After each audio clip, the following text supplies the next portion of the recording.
Today we're talking about Redscale, which is shooting film backwards. Folded until I stretch out the crease. If I'm feeling froggy, I might leap. No rest for man, early bird wanna beat. Oh, I've been jogging in my sleep.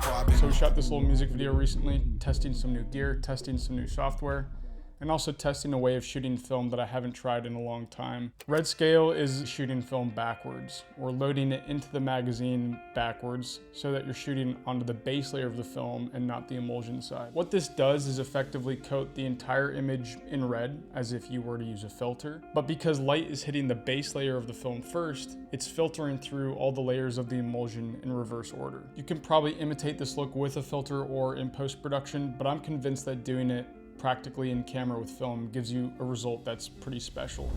The first step is to load the film into the magazine backwards. Ideally, you'd have something called a rewinder to do this, but I don't have that.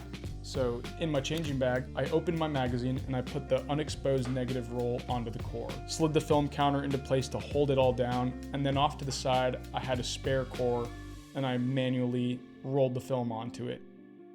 It's gonna take a little bit of time for you to spool it all together, but after that's done, you're gonna pop it back onto the core and load it just like you would any other film. But you'll know it's right because that darker layer is facing on the outside and that emulsion layer is facing on the inside.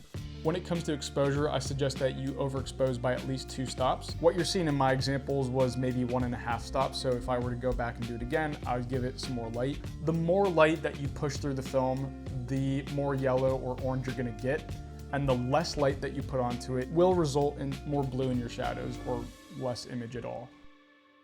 What's interesting about this is all the red that you see in the results is all from the film. If you were to see the setup in person, you'll see that I was only using daylight balanced light. So the light hitting the subject, the light hitting the film was completely white. So in that way, it's almost like shooting black and white. I guess it doesn't really matter what color your light is. What really matters is the tonal value or the exposure.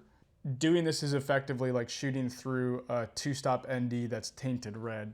You know, if you scratch away the emulsion side and hold the back side of the film up to the light, you'll see that. And the look kind of gets baked into the grade. Like the footage that I shot doesn't really have too much on top of it. It's really just some minor curves adjustments, but that red look, that contrast is pretty baked in. You know, I think this is a really novel, interesting technique. I don't think it has a lot of practical application, but for those of us who love finding ways to muck up or dirty up film, I think this is really fun. I discovered this years ago when I was helping a friend shoot a project, and unknowingly, they spooled it backwards and we learned the hard way. I wanted to revisit this years later with a little bit more intention to not only try it myself, but to talk about this because I feel like there's not a lot of info on this, especially when it comes to motion picture. But the best article I have found is written by Autumn Hendrix.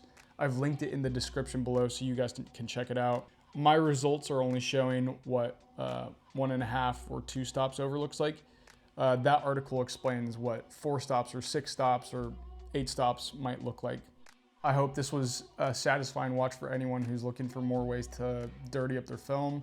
I know I certainly had a fun time doing it, and I look forward to doing it more in the future.